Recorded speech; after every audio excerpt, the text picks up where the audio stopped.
Sriramana parody మూడవ భాగం 6/3/25 పీఠికా పాఠము. ఆదికవి నన్నయ్యతోనే అవతారిక ఆవిర్భవించి అచ్చు యంత్రం వచ్చాక పరిష్కర్తలు ప్రచురణకర్తలు వచ్చి కొన్నాళ్ల వరకు పీఠికలు వ్రాయించే బాధ్యత ప్రచురణకర్తలే వహించారు. ప్రాచీన గ్రంథాలలో చాలా వాటికి తంజవరం తేవ పెరుమాళ్ళయ్య, నాగపూడి కుప్పు సామయ్య గారు ఆలోకనాలు అందించారు. తర్వాత కాలంలో ఎవరి గ్రంథాలు వాళ్ళే పీఠికలు వ్రాసుకోవడం లేదా వారికి ఇష్టమైన వారి చేత వ్రాయించుకోవడం ఆనవాయితీ అయి గ్రంథాన్ని అనుసరించి ఆయా రంగాల ప్రసిద్ధులైన వాళ్ళని సహజంగా ఆ పీఠిక వ్రాయడానికి నియమించడం జరుగుతూ ఉంటుంది. ఇందులో మొగమాటలు, ముఖ పరిచయాలు వగైరా ఉండొచ్చు. కొందరు ప్రముఖ రచయితల పీఠికల బాణీలు ఎలా ఉంటాయో సర్వశ్రీ అనే అభ్యుదయ కవి తన వచన కవితా సంపుడి పీఠిక వ్రాయండు అని కోరిన ఆయా ప్రముఖుల ఆముఖాలు ఎలా ఉంటాయి అని ఈ పేరడీకి వస్తువు. పరనింద తనకు ఇష్టమైతే విపరీతంగా పొగడం, కానప్పుడు నిష్కర్షగా తెగడడం విశ్వనాథ గారు తన పీఠికలలో చేస్తారు. తనకు రచయితకు గల సంబంధ బాంధవ్యాలు వారు అందులో విటంకించకుండా ఉండరు. వారి ఆలోచనా క్రమం ఎలా ఉండదు. సర్వశ్రీ గారి గ్రంథాన్ని చూచి తిని చదివి తిని నా వద్ద పరిచయ వాక్యాములు అర్థించుతూ వచ్చేది వారి సంఖ్య అధికం. బహుశా నేడు ఆంధ్రదేశమున నాకు గల పేరు ప్రతిష్టలు అందుకు కారణములు కావచ్చు. వెలనాటి బ్రాహ్మణులు కొందరు మంచి కవులే ఉంటారు. వీరి తండ్రి గారిని నేను ఎరుగుదు. ఆ మొగమాటం చేతనే కాదనలేకపోతే ఆయన అవధానాలు చేసేదివాడు. మంచి ధారాశుద్ధివాడు కనుక వీరు పండిత పుత్రుడు. సర్వశ్రీ అనున్నది వీరి జ్ఞాతనామం వేరుగావని. దీనితో మనకు పని లేదు. వీరి గ్రంథములో ఛందోబద్ధమైన పద్యములు కనిపించవు. పద్యమనగానేవి అది గణయతి ప్రాసల చే. దీనికి బాపు గారు వేసిన కార్టూన్ అద్భుతంగా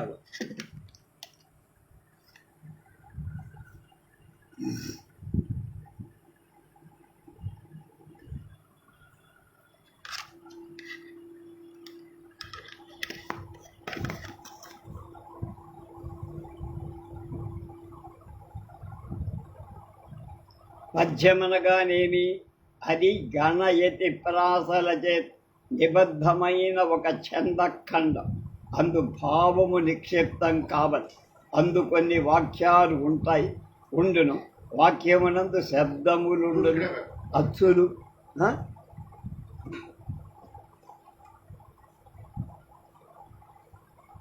హల్లులు కూడిక శబ్దం. మేము నిబద్ధులం కావు, అనబద్ధులమని కొందరు అల్ప ప్రతిభావంతులు ప్రేరుచరు. ఇట్టి వారికి పఠితల సంఖ్య నేడు అధికముగానే కావుననే దేశమునకు ఈ దుర్యోగం పట్టి వీరికి రాదగినకే పరమేశ్వరుడు తెచ్చునుగాక. ఇక ఆత్మస్థు అతిక్రమించి మామూలు మర్యాదల్ని అభినందించుకుంటాం నన్ను నేను అని స్వయంగా చెప్పుకున్న కుందిర్తి గారి పీఠికలలో స్వత్కర్ష ఉన్నది ఎవరైనా అంటే అదేమీ గొప్ప అన్వేషణ కాదు. వారి పీఠికా పాఠం. కొన్నాళ్ల క్రితం వీర్రాజు గారి కుడిగట్టిన సూర్యుడికి ఆముఖం రాస్తూ నేను ఇలా అన్నా. తీసిన కొద్దీ అర్థాలు రావడం కవిత్వానికి సహజ లక్ష్యం. అయినా కావ్యంలో సందేశం కొంతలో కొంత స్పష్టంగా ఉండాలని నామం. అభ్యుదయోద్యమం విజృంభించిన రోజుల్లో ఆదర్శమనే దానికి అధిక ప్రాధాన్యం వచ్చి కవిత్వపు విలువలను నిర్లక్ష్యం చేయటండి. ఇప్పుడు నేను అదే మాట అంటాను. వచన కవిత్వంపై సాధికారంగా చర్చించగల ఒకరిద్దరిలో నేనొకడినని నమ్మేవారిలో నేను ఒకటి. ఫ్రీ వర్స్ ఫ్రంట్ను స్థాపించి ఉండకపోతే నేడు తెలంగాణలో వచన కవితకు ఎంత ప్రాచుర్యం ఉండేది కాదనేది సర్వజన అంగీకారం. ఇలాంటి అర్హతలు కొన్ని ఉండబట్టి నేను కవిత్వాన్ని జాతీయం చేశాను అని గుత్తాధికారం తీసుకొని ప్రకటించటం జరిగింది. సర్వస్త్రీ గారికి ప్రత్యేక నేడు తెలుగువారికి పరిచయం చేయాల్సిన అగత్యం లేదని నాకు. అయినా ఈ పీఠిక ప్రక్రియ అభ్యుదయ కవితా సిద్ధాంతాల ప్రచారాన్ని పదునైన సాధనంగా మరచుకున్నాను కనుక స్వార్థంతోనే దీన్ని అంగీకరించి జీడి గింజ, జీడి మామిడి కాయలో విత్తనం వేరుగా ఉన్నట్లే సంజీవదేవు గారి పీఠిక అసలు గ్రంథ విషయంతో సంబంధం లేకుండా వేరుగా ఉండి విడిగా చదువుకున్న అట్టే ఇబ్బంది పడి పీఠికలకు వీరిచ్చే ప్రత్యేక శీర్షికలు ఒక ఆకర్షణ. కవిత వినిపిస్తుంది చెవి, కవిత కనిపిస్తుంది కని. గద్యంలో ఉంటవి కొన్ని రచనలు, ఉంటాయి కొన్ని రచనలు పద్యం. కవిత కానీ గద్యం ఉన్నట్టే కవిత కాని పద్యం కూడా ఉంటుంది. కవిత గల పద్యం ఉన్నట్టే కవిత గల పద్యం కూడా. ఉన్మీలనం చేసే స్రష్ట యొక్క అనుభూతి రసమయ అభివ్యక్తికి భాగస్వామ్యం సౌదర్య రసాత్మకమైన కావ్యంగా రూపాంతరించదు. అందుకే ప్రసిద్ధ చైనీయ దార్శనికుడు లో చే అంటాడు, రసాత్మక కావ్యంలో భాషని భావాన్ని వేరు చేయజాలి. అవి రెండు అవిభక్తమైనంత సమ్మిళితంగా ఉంది. కవిత పద్యమా గద్యమా నిబద్ధమా అనిబద్ధమా అని ఆముఖ్య నిబద్ధ రీతి గొప్పది, సందేహమే. అయితే అనిబద్ధ రీతి అంతకంటే తక్కువ గొప్పదేం కాదు. నిబద్ధ రీతిలో అనిబద్ధత, అనిబద్ధ రీతిలో నిబద్ధత అంతర్లీనంగా నిండి ఉంది. కొందరి కవితల్లో పార్థివానుభూతులు ఆధిక్యత ఉంటే మరికొందరి కవితల్లో ఆధిక్యత ఉంది. అపార్థివానుభూతుల సర్వశ్రీ గారి కవితల్లో ఆధిక్యత ఉంటుంది. రెంటికి పుస్తకాలను ముఖ్యంగా నువ్వు సావనీర్లకు రాజకీయ నాయకుల సందేశాలు అభిప్రాయాలు తెప్పించటం ఒక ఆనవాయి. వారు పంపే అభిప్రాయాలు ఏ పుస్తకాలకైనా ఆముఖంగా వ్రాసుకోవచ్చు. తారతమ్యం లేని సామ్యవాద సర్వశ్రీ రచనలు ప్రచురిస్తున్నందుకు సంతోషం. మహాత్మా గాంధీ, సుభాష్ బాబు లాంటి మహనీయుల ఆదర్శాలను ప్రజల్లో ప్రచారం చేయాల్సిన అవసరం నేడు ఎంతైనా ఉంది. చదవగాహన సుహృద్భావం పెంపొందించే ఉత్తమ సాహిత్యం నేడు రావాల్సి ఉన్నది. గాంధీజీ సిద్ధాంతాలకు, జాతి పునర్నిర్మాణానికి మనమంతా పునరంకితం కావాల్సిన సమయం ఆసన్నమైంది. ఇప్పటికే తెలుగు భాషను తాలూకా స్థాయిలో ప్రవేశపెట్టడం జరిగింది. తర్వాత ఫిర్కా స్థాయిలో గ్రామ స్థాయికి తీసుకురావాలని అనుకుంటున్నాను. ఇలాంటి తరుణంలో సర్వశ్రీ లాంటి అభ్యుదయవాదుల రచనలు ప్రచురించటం ముదావహం. శ్రీ గారికి కుదురు తక్కువ.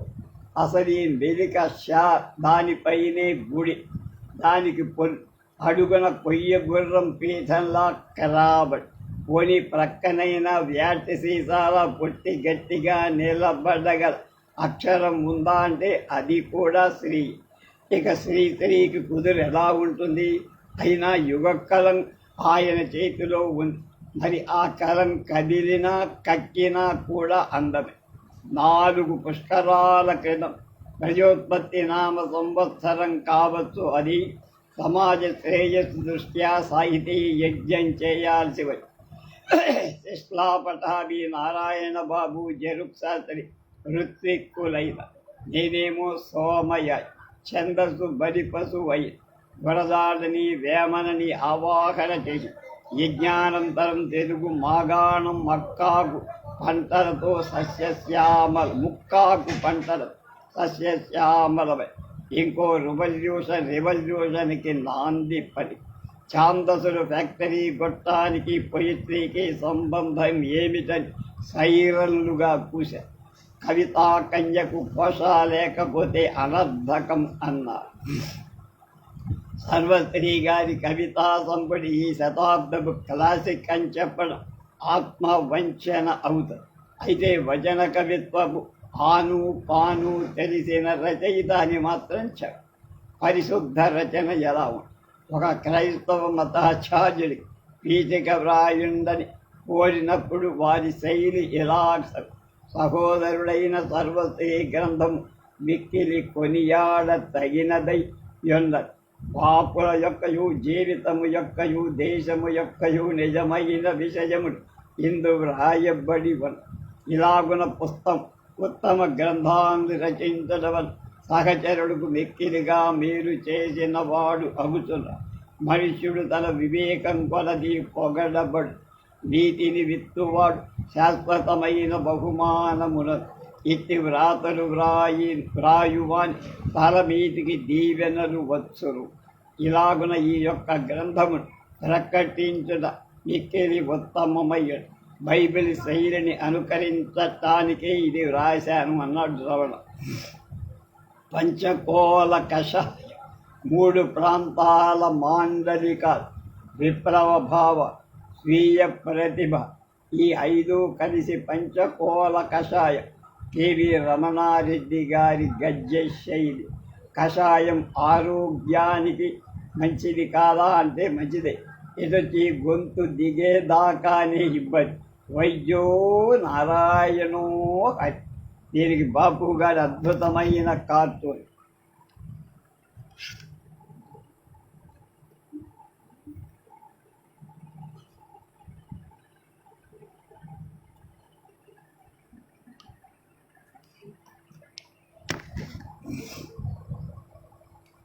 అభ్యుదయ కవి తెలుగు మీరి వచన కవితను ఇష్టాధీనంగా పలికించగల శక్తి సముపార్జించాడు. బుద్ధ్వా భ్రమలో పడి నేటి ఆర్థిక సాంఘిక తారతమ్యాలపై దృష్టి సాగించకుండా కూపస్థ భల్లూకాల్లాగా ఉన్నవాళ్ళు ఎందరైనా ఇక్కడ వాళ్ళను గురించి చర్చించడం అంత లాభసాటి పని కాదు. ప్రత్యక్షంగానూ పరోక్షంగానూ మార్క్సిస్టు చింతనకు లోబడని రచయితలు అరుదుగా వస్తువును విశ్లేషించడం భౌతికవాదాన్ని మూలమైన మార్క్సిస్టు దృక్పథం.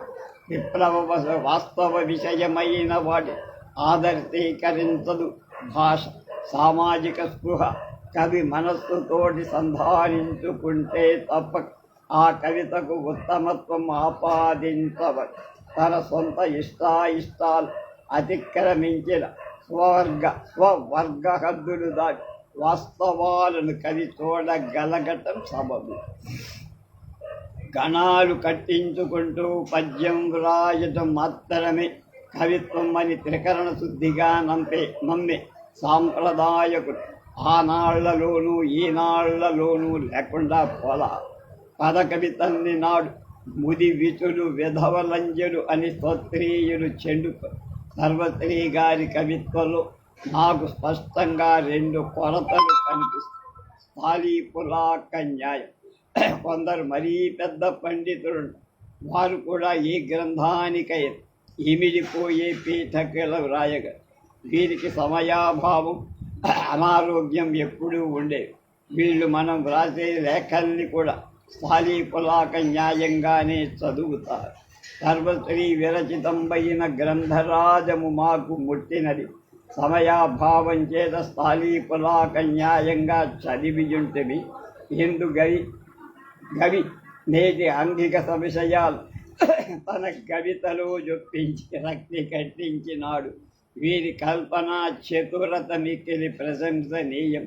తదాపి ముసలితనం ఆదాపి సులలితం ఆపాత మధురమై ఒప్పు బుధవరుడు గుణగ్రహణ పారీరులు దీనిని ఆస్వాదింతురు సర్వశ్రీ చిరంజీవి ఇట్టి సత్కృతులు వేలాదిగా వెలయింతురని ఆశింతును అస్తు.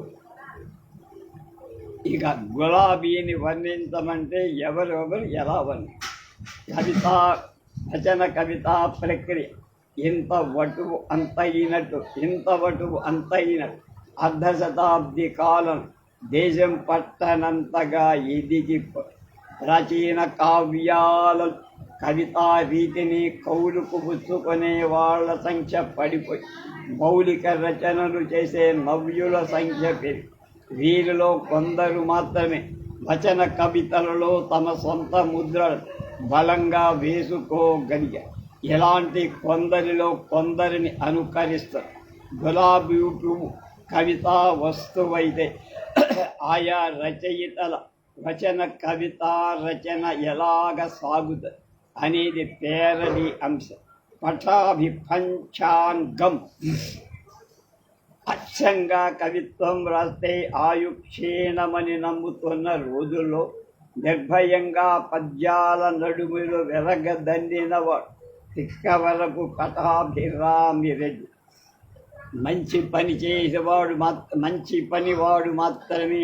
పనివాడు మాత్రమే కాదు, వచన కవితలు అనేక సర్కస్ స్పీచ్లు కూడా చేసి చూపిన జోకర్. వారి శైలి ఎలా ఉంటుంది?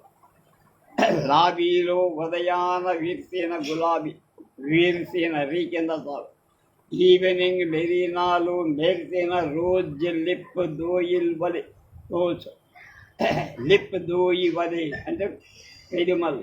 రోజా ఉషోదయంబున ఫ్రెష్గా ఉంటే రోజీ నైట్ వేళ ట్రిమ్ముగా ఉన్న జున్ను డ్రీమ్ గర్ల్ పేర్లల్గా చూచు జనంకి డ్రీమ్ ఫ్లవర్ ని నిలువుగా చూస్తూ స్కైలోకి రోజాని పలకరించను గాని నేను రోజీని మాత్రం కుశల ప్రశ్న అడుగుతాను రోజు. లతాంగి కోరికలు సాయంత్రానికి వాడిపోవడు రోజీ వాడును ఉదయానికి పొగాడి వాడికలు. శ్రీరంగ నారాయణ బాబు అయితే ఎలా ఉంటారు? కాల్పనిక సాహిత్యపు వలయం నుంచి బయటపడి చాలా దూరం పరిగెత్తి ఫ్రాయిడ్ మార్క్స్ని ఒకే గొక్కలో తాగి దప్పిక తీర్చుకున్నాడు నారాయణ బాబు. ఇమేజిజం, సామాజిక స్పృహ ఆయన వెలిగించిన రుధిర జ్యోతి చమురువర్తి. నారాయణ బాబు కవితా తంత్రం శిథిలమైన గోరీ వెనక తుమ్మలు పొద్దుగుంకిన విచ్చుకున్న గులాబీ కుష్టి రోగి పురు జలధిపైన కుంభవృష్టి శ్మశానంలో సంతర్పణ అందాలను చిమ్ముతోంది ముళ్ళ గులాబీ. బడి ఇచ్చిన మేకపోతు కాజ్యం బుర్జువా గుండె మీద బూజల్లే రేగదా రోజు బూజల్లే గుండె మీద బూజల్లే రోజు. ఇక కాళోజీ గొడవ ఎలా? నా గొడవ అని రాశారు కాళోజీ గారు ప్రజాకవి. చెమ్మ గీలని కనులు బ్రతుకు కమ్మదనము చూడని వంటాడాయి. వారి రసార్ధ హృదయమే వారి కవితలు అంత లీనంగా స్పందిస్తూ సమాజంలో అసమానతను తొలగించాలని కాళోజీ గొడవ. గులాబీని చూసి ఆయన పెట్టే గొడవ. లెక్కకు మించిన రెక్కలు ఉన్న గులాబీ ఒక్కటేనను. మన దేశం ఒకటే అయిన కులమతాల భేదాలెన్నో ఎన్నో. వికసించిన పువ్వుకు రెక్క, విహరించే పక్షికి రెక్క, ప్రతి మనిషికి ఉన్నవి రెక్కలు కలిపిన ఉండవు చిక్కు. రెక్కలాడినా డొక్కలు పూడవు కొందరు, డొక్కలు నిండి రెక్కలాడవు కొందరి. వికసించిన గులాబీ రేకు చైతన్యపు సంకేతాలు, అటపుంచిన గులాబీ ముళ్ళు గురిపెట్టిన తుపాకీ గుడి. సోమవరాజు రంధి సోమరాజు రావిశాస్త్రి గారి నవలలలో పాత్రో గారి నాటికలలో ప్రవేశపెట్టిన శైలిని వీరి కవితల్లో చొప్పిస్తారు. విశాఖ ప్రాంతం మాండలికాలలో తొలిగా కవితలల్లిన ఘనత రంధి సోమరాజు గారికే దక్కు. అన్నీ అవి అయితే ప్రకటించే ప్రమాదం అక్కడక్కడ ఇప్పుడైతేనే ఆ టెక్నిక్ అందగిస్తుంది. సంధి మబ్బుల్ని తొనకలుగా తురి ఇంద్రధనుస్సు తొడిమ చేసి తంతర్లల్లే పేర్చినట్టు ఇచ్చిన బుద్ధుటేల గులాబీ మీద తొంగున్న మంచు సుక్క అమ్మ ఒడిలో జోగిన సిట్టి పాపాయి నాగుని బుల్లి సెగలో గులాబీ ఎత్తుకుంటే సింహ సీకటిలో గోరంత ఎత్తినట్టుంట. బుల్లి పెదాలు ఇప్పిదే గులాబీ ఇరిసినట్టుంట. సొట్టలడిన బుగ్గలు రేపు ఇచ్చే గులాబీ అంటే రేపు ఇచ్చే గులాబీ. మొగ్గల్లాగుంటాయి బారెడు పొద్దేడ మాంసము ముక్కట్టి వెనక్కి తగ్గింది మాయదారి ఓరకాకి. అనుభవాన్ని విశ్వం గీస్తున్న గీత. అనుభూతిని అక్షరంలో అందంగా అనువదించగల అనుభవశాలి హరిపిరాల విశ్వంగా. భాషలో ప్రాచీనత తొంగి చూసిన భావంలో నవ్యత పొంగులు వారు. వీరి వచన కవితల్లో రవీంద్రుడి గీతాంజలి ఛాయామాత్రంగా దర్శనం ఇస్తుంది.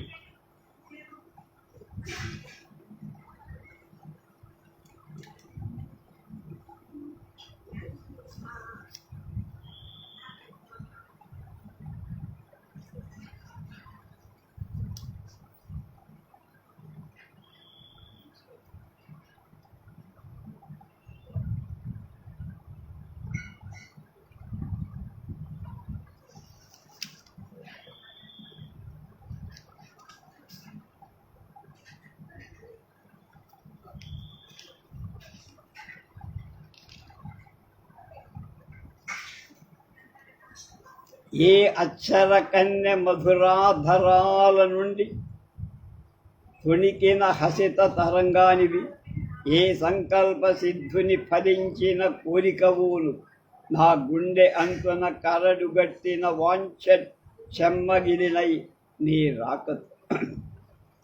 నా యవ్వనపు మైకపు జీరం శరలుగా అనురాగ ప్రస్థారం చేసేను. చీలిన పారిజాతపు గుండెవా గులాబీ ముగ్ధమై స్నిగ్ధమై జాలిని కాంక్ష ఎదలోపలి పరుల్లో రేపి నులివెచ్చని వసంత జాగృతిల అపూర్వ మధుజ్వాలా కీలికల విరిసిన తరుణారుణ లతాంతమా. ఏ ప్రకృతి శిల్పి కుంచె కొసవో చెప్పు. సంజయ మబ్బు నీడలు గులాబీ విచ్చుకున్న అసంఖ్యాక రక్తాశ్రుడు ఘనీభవించిన చప్పుడు. బోయి భీమన్న ఆంధ్ర కవితా కుమారి ఊరూరా జరిగిన ఊరేగింపులు యథాశక్తి పల్లకి మోసిన బోయి భీమన్నగా వీరి గుడిసెలు కాడిపోతున్నాయి. కవితా సంపుడి అకాడమీ బహుమతి లభించి గులాబీలు పూస్తున్నాయి. ఎవరి కోసమో పాపం కలవారికి అయి ఉంటాయి. రోజాలు రాజాలకు కాక మరెవరికో. ఒకసారి కోసిన గులాబీ మళ్ళీ కోయటానికి ఎక్కడి నుంచి వస్తుంటాయి? అవును నిజమే, ఎక్కడి నుంచి వస్తుంటాయి? అదే మన సృష్టిలోని రహస్యం. ఉన్నవారి వినోదార్థం ఈ గులాబీలు మళ్ళీ అవతరిస్తుంటాయి, పోతుంటాయి, పుట్టుకొస్తుంటాయి. ఈ విషవలయం సాగడం ఎంతవరకు ఆ మొక్కను వేళ్లతో సహా పికిలించేంతవరకు. అద్దేపల్లి రామ్మోహన్ రావు ఆమోదం. విశ్వనాథ నుంచి నీరసపు పొలిమేరల దాకా ప్రస్తావించినవాడు. భాష మీద అధికారం ఉండవు. ఆవేశం వరద పాలు కాకుండా కవితలో ప్రిజర్వ్ చేయగలవ. నినాదంతో పాటు నిజాయితీ కూడా ఉన్నవాడు. అద్దేపల్లి రామ్మోహన్ రావు గారి ఆలోచన జ్వాల. తూర్పు ఆకాశపు గుండెల్ని చీల్చుకొని దూసుకువచ్చి అరుణ కిరణల చీకటి గుహలో నర్తిస్తున్న దీపశిఖల నిరుపేద గుండెలో మెదిలిన ఆశాజ్యోతిల తోట నడుమ విచ్చుకొందొక ఎర్రగుల గత రాత్రి చలిని చీకటిని కలుపుకు మంచె మీద సోలిన తోటమాలి కోసం తలపై రాలిన మంచు బిందువులు రక్తాశ్రువులుగా మార్చి రాల్చింది గుల.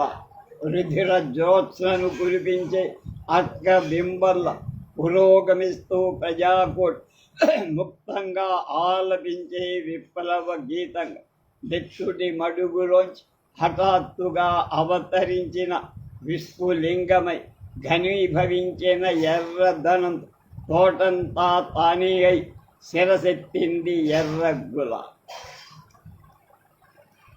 బాలగుల. తెలుగు సాహిత్యంలో సృష్టిస్తున్న కవులు చాలామంది ఉన్నారు. అగ్రశ్రేణికి చెందిన తెలుగులో బాల సాహిత్యం సృష్టిస్తున్న కవులు చాలామంది. అగ్రశ్రేణికి చెందిన స్రష్టలు మళ్ళా ఎవడి శైలి వాడు. ఇక్కడ జనరలైజ్ చేసి ఒక ఉదాహరణ మాత్రం ఇస్తాం. పాపల్లారా రారండి, గులాబీ బాల విచ్చింది, బడి తోటకు దిగి వచ్చింది. పాపల్లారా రారండి, రంగుల రంగుల రీకుల రీకు, హంగుల పొంగులు సోకుల ఉన్నవి ములుకులు జాగ్రత్తర్ర జాగ్రత్త. వ్యవహర్లాలకు బాలలన్న బలిప్రీతి చూచారా మరి చాచా నెహ్రూ ఎద మీద కిచకిచ నవ్వే గులాబీ బాల. ఇక ఇదంతా కవిత్వంలో ప్యారడీ. ఇక అనువాద మోదంలోకి వస్తే జాతీయ పుస్తక సంస్థ వారి ఆదాన ప్రదాన కార్యక్రమాలు అనేక ఇతర ప్రాంతీయ భాషల్లోని తెలుగు భాషలోని కథలు తెలుగులోకి వచ్చి హిందీ బెంగాలీ భాషల్లోని కథలు కొన్ని ఇదివరకై తెలుగులోకి వచ్చిన అన్ని ప్రాంతాల కథలు విరివిగా ఇప్పుడిప్పుడే తెలుగులోకి వస్తున్నాయి. ఏ భాషలోంచి వచ్చిన ప్రాంతీయ వాసనలు వాతావరణం కనిపిస్తూనే వేర్వేరు భాషల గురించి అనువదింపబడిన కథల నడకలు ఎలా ఉంటాయి అనేది ఈ పేరడీ అంశం. ఆంధ్ర మహాకృష్ణుడు 16 అణాల తెలుగు రచయిత మల్లాది రామకృష్ణ శాస్త్రి గారి శైలితో ప్రారంభిస్తున్నాం.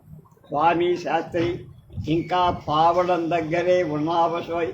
తాంబూలం నవ్వుతూ చేసంచితో వంటింటి గుమ్మంలో ఆగాడు అవధాని.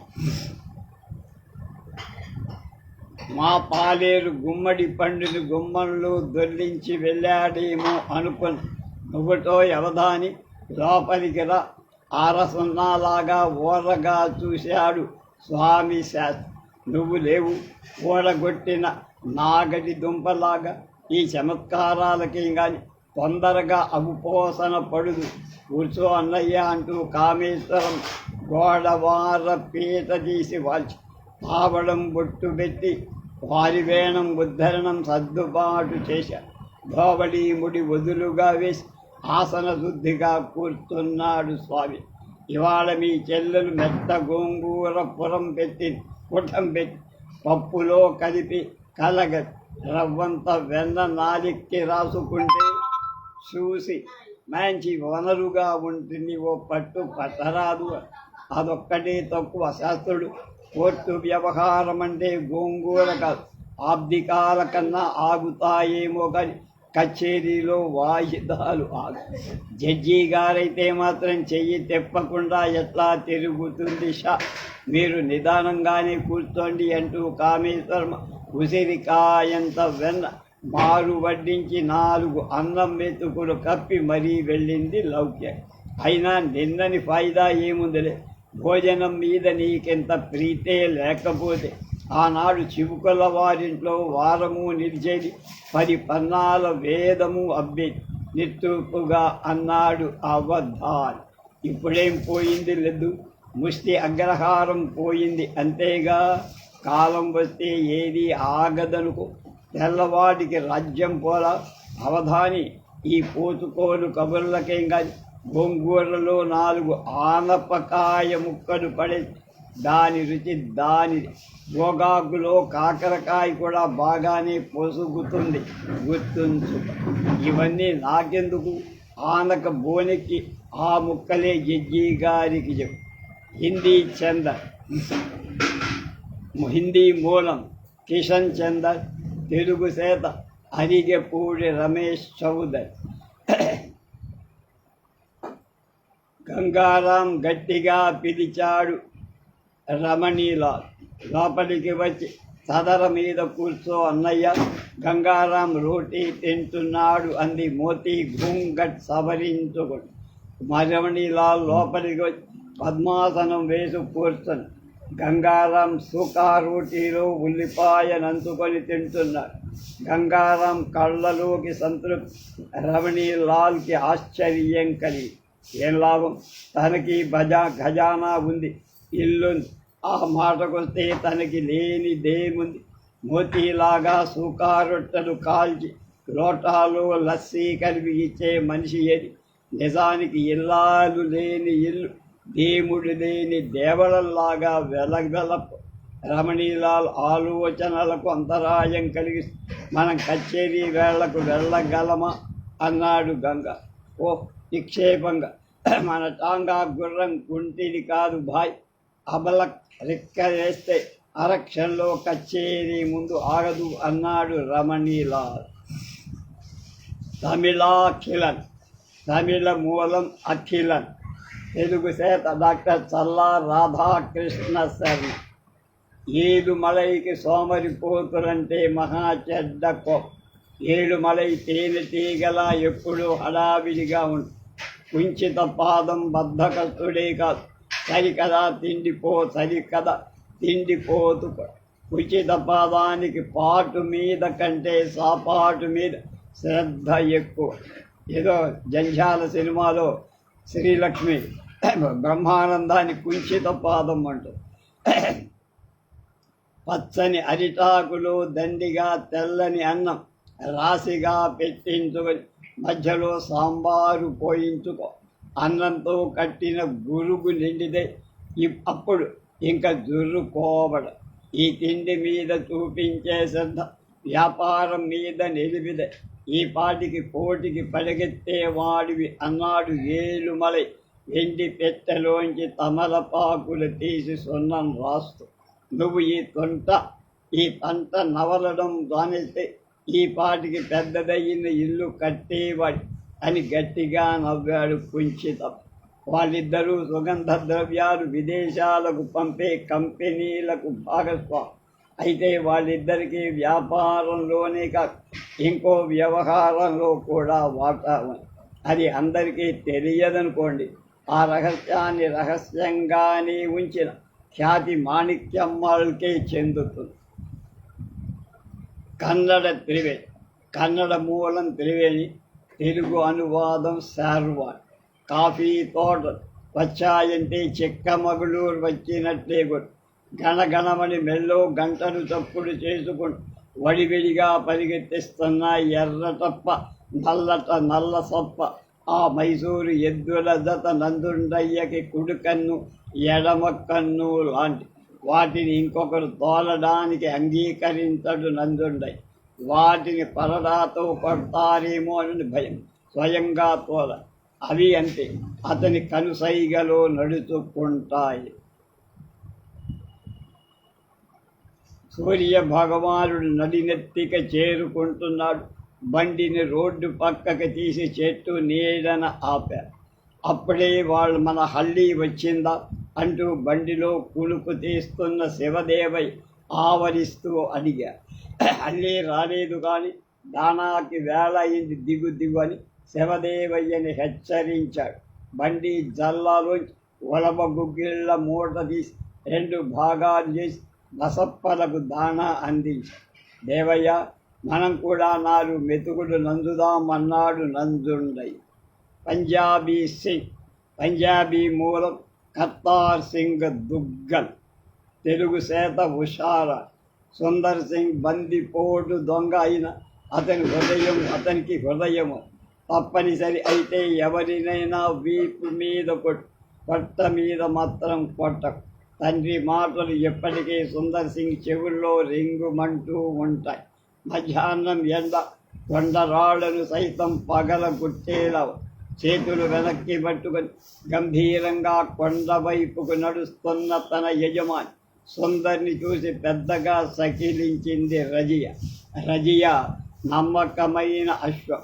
దానిపై ఎక్కడికి వెళ్ళినా తిరుగు ఉండదని డాకు సుందర్ సింగ్ విశ్వం.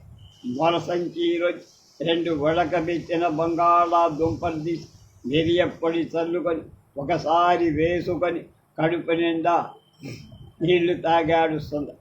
గోధుమల్ని గోతాల్లోకి ఎక్కించండి, ధాన్యలక్ష్మికి నిప్పు పెట్టమని ఎవరు చెప్పారు మీకు?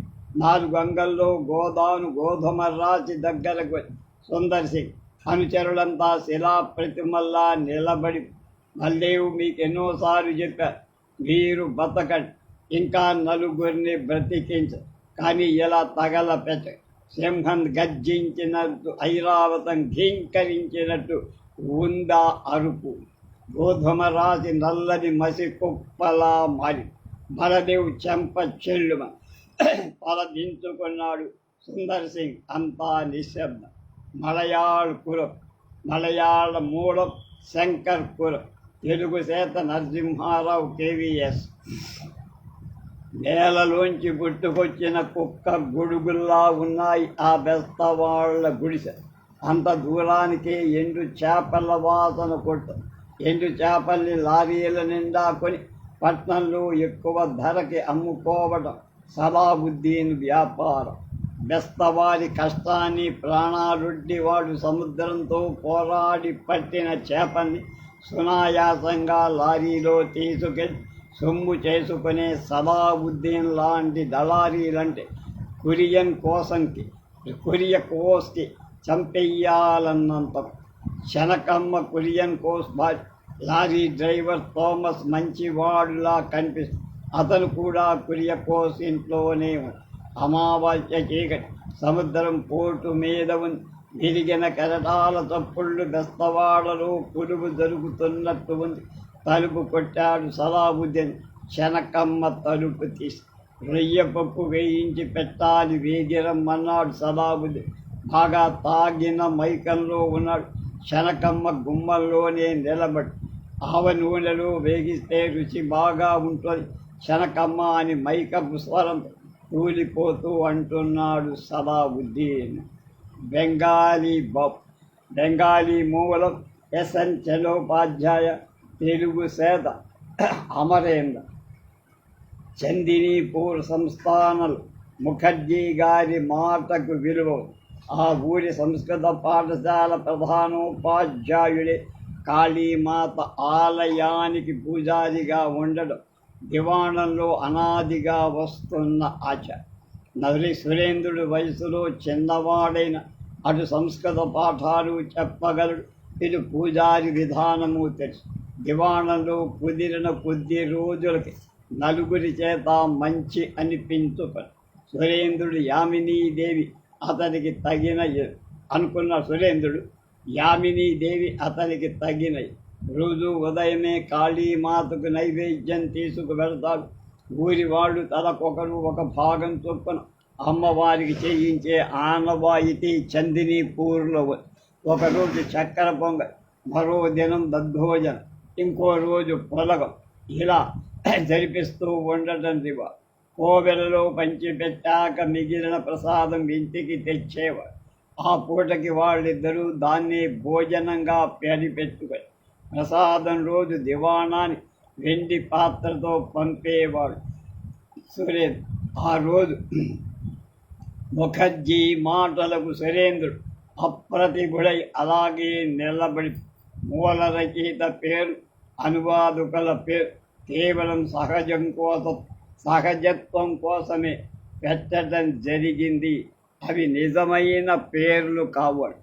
ఫీచర్ వ్యాసాలు అనే కాలమిస్టర్. అణువులో అనంత విశ్వాన్ని దర్శించగల వాళ్ళు మాత్రమే ఫీచర్ వ్రాసి నెగ్గరు. అల్ప విషయమై అనల్పంగా చర్చించగల చతురత ఉంది. తెలుగుదేశంలో అలాంటి వాళ్ళు కోపలు. వారిలో కొందరు ఫీచర్ రచనలు అనుకరిస్తున్నాను. ఈ పేరడి కృష్ణాది పుష్కరాలు వచ్చిన ఒక్కొక్కరి కదలికలు ఎలా ఉంటాయో ఊహించి ఈ పేరడీ రాశాను. కాలక్షేపం 25 క్రితం దాసు వామనరావు గారి కాలక్షేపం శీర్షిక తెలుగు పాఠకులు ఎంతగానో అలరించి, వామనరావు గారి వ్యాసాలు నిడివి ఎక్కువగా ఉన్న విసుగు కలిగించేవి కావు. 25 తర్వాత కూడా ఆనాటి వారి ప్రాసంగిక వ్యాసాలు నేటి పాఠకుల నెమరుకు అందుతుంది. పై సందర్భంలో వారి దాన కళాకలాప సముదంచిత సార వివేక సంపద మానిత యాచమాన జనమానస వృక్షభి పూర్తి బద్ధి యవ్యామి లేకు బుద్ధి యవ్వానికి లేదొకింతయును వాడొకరుండు ఫలంబు ధాత్రికిన్ కానలు కావు, శైలవులు కావు, అయోధులు కావు భారములు. దీనారటంకాల తీర్థమాడించి దక్షిణాధీసు ముత్యాలశాల అని చెప్పుకున్న శ్రీనాథుడు శృంగార నైషధంలో నలుడికి చెప్పించిన నీతి వాక్యం. అర్ధులకు దానం చెయ్యని వాడు భూమికి బరువు. నిజంగా పొడమికి అడవులు, కొండలు, సముద్రాలు వాటి కంటే భారం కావు. మన దేశం చర్మక్షేత్రం కనుక దాన ధర్మాలు చేయండనే ప్రచారం. ఒక సందర్భం, సన్నివేశం కనిపిస్తే దాన్ని కొందరు చెయ్యి వదల కనుక తీర్థాలు శ్రద్ధాలు కల్పింపబడి వారి మెడ మీదికి కత్తులు ఉంచబడి 12 వర్షాలకు ఒక మారైన బంధుజనమంతా పవిత్ర నదీ తీరాన పరస్పర పలకరించుకుంటారని కూడా పుష్కరాల ఆంతర్యం కావు. కర్మణ్య దేశం మూఢనమ్మకాలకు అగ్రసింహాసనం ఉండటం సహజం.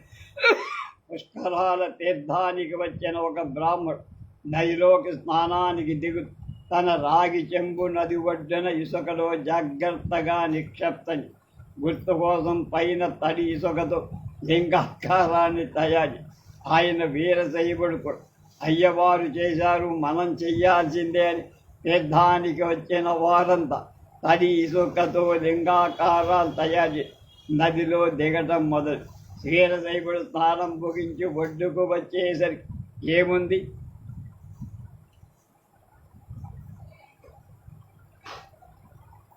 వేల సంఖ్యలో శివలింగాలు ప్రత్యక్షం. తన రాగి చెంబు ఏ కింద ఉందో గుర్తుపట్టలేకపోయా. కేవలం ప్రజల వేలం వెర్రివల బంగారం లాంటి రాగి పాత్రపోయి ఆషామాషి వడగళ్ళు. అసలు వడగళ్ళు రావు ఊరి వారికి. వడగళ్ళకి స్వరూప స్వభావాలు సారూప్య. ఇవి కరిగిపోని రుచి గల వడగళ్ళు. ఆనాడు కృష్ణా పత్రికలో అందిన మసాలా గుగ్గిళ్ళు తర్వాత అవి ఆషామాషిలోకి పరకాయ ప్రవేశించి 2 పుష్కరాలకు పైగా వ్రాస్తున్న రాబూరు వెంకట సత్యనారాయణ గారి పాడి దిగ్గు తేలిందేక రవ్వంతైనా అరిగిపోవాలి. వారి సున్నిత హాస్య ధోరణ చిరులాస్యాన్ని ప్రాణదాతు. ఆయన భానుమతి నాగేశ్వరరావు సినిమా ఉంది. ఆ సినిమాలో ఈయన డైలాగులు అన్నీ రాశారు.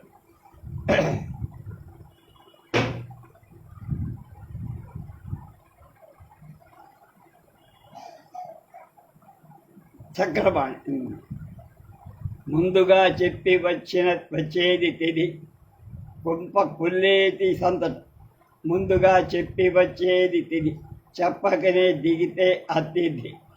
తిథిది అతిథి కూడా ఆదరించడం గృహస్థ విధి అని మల్లినాథ సూరి గారంటే, తిథులు విధులు ఏమో గాని ఈ అకాల పుష్కరం నా పాలిటి అధిక మాసమై కూర్చొని సరిగంగ స్నానాల కోసం సకుటుంబంగా చుట్టపక్కాలంతా దిగితే కొంప కొల్లేటి సంత కాక ఏమవుతుంది అని వాపోయాడు బంధిలోకం ప్రాప్తించిన ఒక పెద్ద, ఒక బ్రతక నేర్చినవాడు. తీర్థం సాగుతో పిల్ల మేకతో సహా ఒక గృహస్థు ఇంట తిష్ట వేశాడు. పినిగారు బాబాయి గారు వరసలు పెట్టి పిలుస్తుంటే కాబోలనుకొని ఇద్దరు కూడా చాలా మర్యాద చేశారు. విడిదిరిగిన శ్రావణ భద్రపదాల బాపదని తేలేసరికి కొంప గుండపై తీర్థానికి వచ్చిన వాళ్ళు ఎంత ప్రసాదం పెట్టామన్న తృప్తి కంటే రుణభారం అధికమైందని బిలబిలలాడారు ఆ గెస్ట్. కూసేవాడు మేసేవ. పుష్కర పర్వదినం కదా, ప్రేత తృప్తి కోసం తర్పణలు విడుద్దామంటే పురోహితుల గిరాకీ పెరిగిపో వాళ్ళంతా చెట్లెక్కి కూర్చున్నారట. కూసేవాడికి 10, వేసేవాడికి 5 ఇచ్చుకోవాల్సిందంటే మంత్రం చెప్పేవాడికి 10, భోక్తకి 5. ఒక మిత్రుడంటే నాకు బోధపడింది తర్వాత చెప్పాడు భాష. కూసేవాడంటే మంత్రం చెప్పేవాడు, వేసేవాడంటే పోనీ అంత కష్టంగా ఉంటే మానేయకపోయారా అంటే పితృదేవతలు నకలు అలరటండి. మళ్ళీ 12 ఏళ్ళ కదా పాపమని జాలి పుష్కరాలు శుష్కప్రియ. ఎన్నడూ ఉత్తరం రాయని మా దూరపు బంధువు నన్ను తెగ పొగుడుతూ ఉత్తరం రాస్తే నా మనసు వెల్లువైపోయి. ముగింపులో పుష్కరాలలో పుష్కలంగా దొరుకుతాయి కనుక అరడజన్ విభూతి 4 యజ్ఞోపవీత ధూపహారు కుందుల జత దర్భాసనం గంధపు చెక్క కొని ఉంచితే తనకు తీరిక కలిగిన వచ్చి తీసుకువెళ్తా అనే ముక్కలు ప్రజ నా గుండె స్నానఘట్టమైపోయి. అత్తగారు భార్య శ్రీమతి భానుమతి రామకృష్ణ గారి అత్తగారి కథలు ఒక ఫీచర్ లాంటి వినోదాన్ని కలిగించే ఆ కథ తెలుగునాట బాగా పాపులర్ అయ్యాయి. వీటి సాహిత్య స్థాయిని కొందరు సాహిత్యవేత్తలు ప్రశంసించారు. కథ క్లుప్తంగా ఇలా ఉంది. అత్తగారు నిద్రలేచి బాల్కనీలోకి చూసేసరికి పెరట్లో ఒక బక్క చిక్కిన ఆవు హార్ది పళ్ళెంతో అత్తగారు దిగొచ్చి ఆరా చేస్తే పుష్కర తీర్థం నాడు నది ఒడ్డున గోదానవిస్తే రేపు దాని తోక పట్టుకొని తేలిగ్గా వైతరణి దాటదు. అందుకే ఈ తతంగమంతా. పాపం మన తంగవేరు ఊరంతా తిరిగి కొనుక్కొచ్చాడు. 500 చౌక కదా అన్నారు అత్తగా. ధర విని అదిరిపడ్డా పైకి అవునవును చాలా చౌక అని. తంగవేలు అతి విలయంగా పెద్దమ్మగారి పక్కన నిలబడి ఉంది. ఆవుకి పసుపు కుంకుమ అలంకారం చెయ్యాలి అత్తగారిపై. అదేమో బెదురు చూపులతో అత్తగారిని కొమ్మడానికి ప్రయత్నిస్తుంది. ఇంతలో మా పని కుర్రాడు రెడ్డి రావడంతో అత్తగారికి ఆ గండం. దీనితో పాటు బంగారు కొమ్ము, వెండి గిట్ట కూడా దానం లేకపోతే ఫలితం ఉండదట అన్నారు అత్తగా. దానికే భాగ్యం, అలాగే చూద్దామన్న. ఆవుని నది ఒడ్డుకు చేర్చడం ఎట్లాగా అనే పెద్ద సభ. అసలే పోట్ల గుడ్డులా కనిపిస్తుంది. ఊరంతా తీర్థ ప్రజతో కిట్టకిట్టలాడిపో. జనం మీద విరుసుకుపడితే పుణ్యం మాట ఎలా ఉన్న శాపనార్థాలు బోలెడు.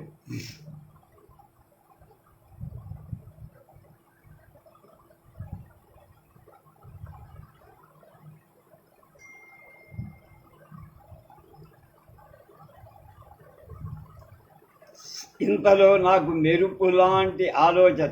వెంటనే ఫైర్ స్టేషన్కి ఫోన్ చేసి విషయమంతా చెప్పి హెల్ప్ కావాలి, అది మా డ్యూటీ కాదండి అని ఖచ్చితంగా చెప్పలేమే కాక నేను వాళ్ళనేదో న్యూనతపరచడానికి ఫోన్ చేశా అని ఫీల్ అయి అనరాని మాటలు ఫోన్లో అనేశారు ఫైర్ స్టేషన్ వాళ్ళు. ఏమో పాలు పోక మా వారికి సంగతంతా ఫోన్ చేసి చెప్పి ఓ గంటకల్లా స్టూడియోలో ఉన్న అంబులెన్స్ వ్యాన్తో సహా హాజరయ్యా. నా ప్రాణం కుది. డ్రైవర్ సింగు, మేనేజర్ రెడ్డి, తంగవేలు చాలా హైరాణపడి ఆ పోట్ల ఆవుని వ్యాన్లోకి నెట్టేసి డోర్ లాక్ చేశారు.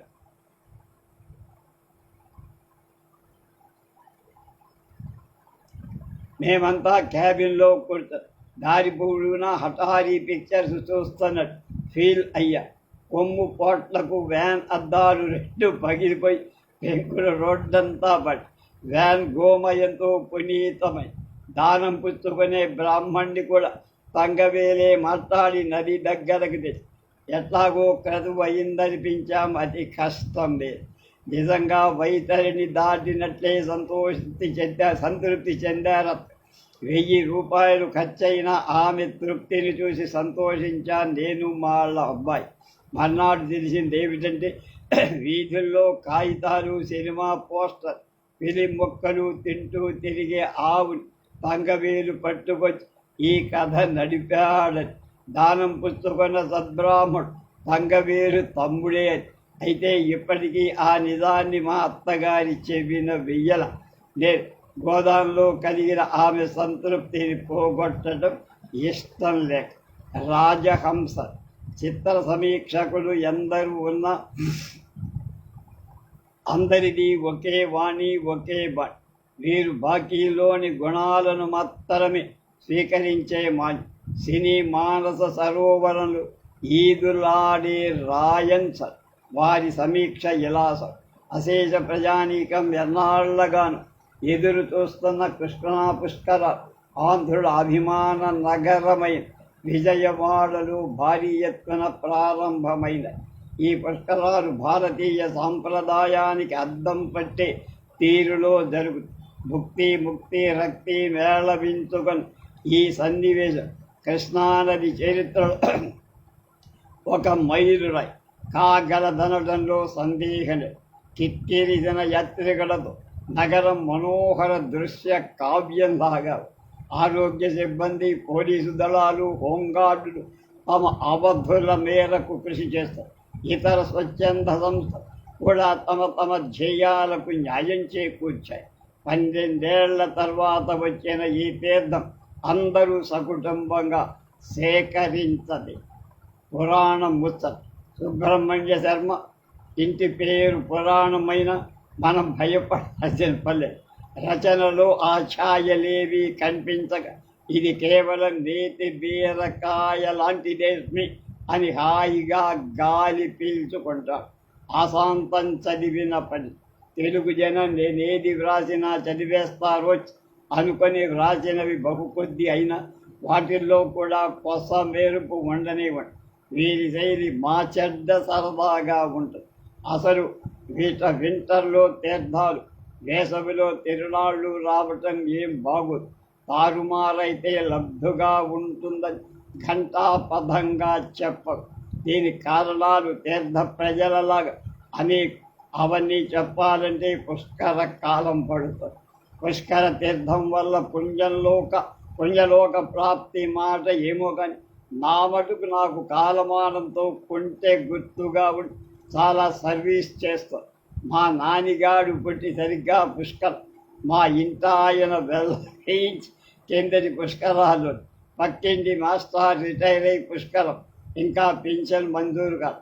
పుష్కరంగా ట్రై చేస్తున్న ఎదురింటి కామాక్షికి వరుడు దొరికాడు కాడు. పాపం సంగీతం కూడా నేర్చుకుంటు. అధ్యతన భవిష్యత్తులో అనే పెద్దల నిఘంటువులో పుష్కరం అంటే దీర్ఘకాలం కాదు. కానీ సినిమా తారల పంచాంగంలో పుష్కరం అంటే 2 ఏళ్ళుట. బృహస్పతి 2వ విడత కన్యారాశిలోకి వస్తున్న సోమయాజి గారి జ్యేష్ఠుడు ఆంధ్రామిత్రి గట్టెక్కలే. పుష్కరవాడు కొన్నారు జతకట్టుడి చీరలు.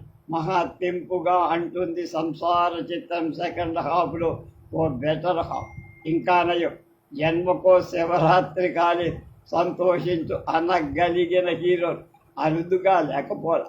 పుష్కరం నాటి ఊహలు, ఆలోచనలు నైరూప్యంగానే మస్తిష్కంలో పడి ఉండడం మామూలు సంగతి.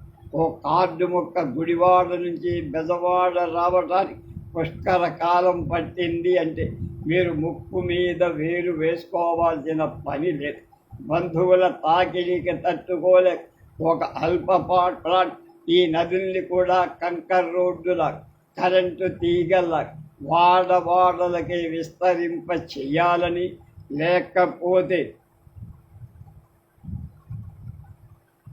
నదీ తీర వాసులకు తిప్పలు తప్పవని చేసిన ప్రతిపాదన 2 పుష్కరాల్లో సాధ్యం కావచ్చునని సానుభూతితో కూడిన హామీ ఇచ్చారు. అసలు ఈ తీర్థాల వెనుక బోలెడు సామాజిక స్పృహ నిండి ఉందని నా ఐడియా. ఆడ మగ కలిమి లేమి, పండితుడు పామరు ఒకే రేవులో స్నానం చేస్తున్న సోషలిజ స్థాపన పుష్కరాలు మాత్రమే ఏకైక మార్గమని నా అంతరాత్మ ఉద్ఘోషించి తీర్థం సందర్భంగా ఓ హస్తం ఖర్చుతో డకోటా విమానం కుతి తీర్చుకున్నప్పుడు నీది విమానం ఎక్కాల్సిన జాతకంరా సుబ్బుడు అంటుండే మా నాయనమ్మ మాట చెల్లినందుకు నా కళ్ళు చెమర్చే. ఊహాలత అంటే తినేటి హేమలత గారు ఎలా రాస్తారు. ఒక వారపత్రిక ద్వారా ధారావాహినిగా 5 ఏళ్ల పాటు తన ఊహాగానాన్ని వినిపించి పాఠక శ్రోతల్ని మైమరపింప చేశారు శ్రీమతి. ప్రస్తుతం ఆమె తల తిరగబడిందని కొందరి ఆరోపణ. లత తలనమాట అయినా లతే అవుతుంది కదా. ఆమె గానం అలా వంశీమోహనుడు రవల్లా సాగిపో. కొలుపులు తలుపులు గొల్లలాడి మిగులను భ్రమించి యువవ్రజంబుచే వెలలరికంబుగా వేడుక నమ్మరి పువ్వులుండగని ఆనాటి కొర్రకారు పూలకై కాదు, కందువ మాటలకు, చిరునవ్వులకు, సిగ్గులకు, చిడిముడి పాటలకు కూడా ధర చెల్లించేవారు. పుష్కరాల సందర్భంలో వేల సంఖ్యలో షాపులు వెలిసిన. నాకు నచ్చింది కొండపల్లి బొమ్మలమ్మేశారు. బొమ్మలమ్మే పిల్ల కొండపల్లి బొమ్మల్లో కలిసిపోయేంత ముచ్చటగా కుర్రాళ్లకు షాపు వదిలి రావటానికి కాళ్ళు ఆడటం లేదంటే విశేషం లేదు. బొమ్మల ధర చాలా ఎక్కువ అనిపించి వెలదులు ఉన్న చోట వెలలు అధికంగానే ఉంటాయి. మరి అబ్రహాం లింకన్ ఒక ఎగ్జిబిషన్కి వెళ్ళి ఓ కప్పు కాఫీ తాగాడు. అక్కడ అమ్మాయిలు నడుపుతున్న క్యాంటీన్లో కప్పు కాఫీ వెల చాలా అధికంగా. అక్కడ నుంచి తిరిగి వస్తూ సేల్స్ గర్ల్ చెయ్యిని చూసి ఇది మీ చెయ్య కాలేమో అనుకున్నాను, ఇక్కడ అన్ని వస్తువులు ఆకాశాన్ని చూస్తున్నాయి కదా అని తన సహజమైన హాస్య ధోరణితో చొరక వేశాట లింకన్. కిక్కిరిసిన జనసమూహంలో నా కళ్ళు ఎవరి కోసమో వెతుకుతాయి. ప్రక్కన నడుస్తున్న మామయ్య హెచ్చరిక విసుక్కోవటం దాకా అయినా నా చూపుడు ఎక్కడో ఎవరి కోసమో. సంకలో పిల్లాడు సందరాలు పడుతుంటే ఇంకే నాయుడు బావ తీర్థానికి వచ్చారేమో చూడాలని ఆశ. ఆ మాట మామయ్యతో అంటే చాలా ఈజీగా తీసుకొని ఓసి వెర్రిదానా అనేస్తాడని నాకు తెలుసు. దీనికి బాపు గారి చిత్రం.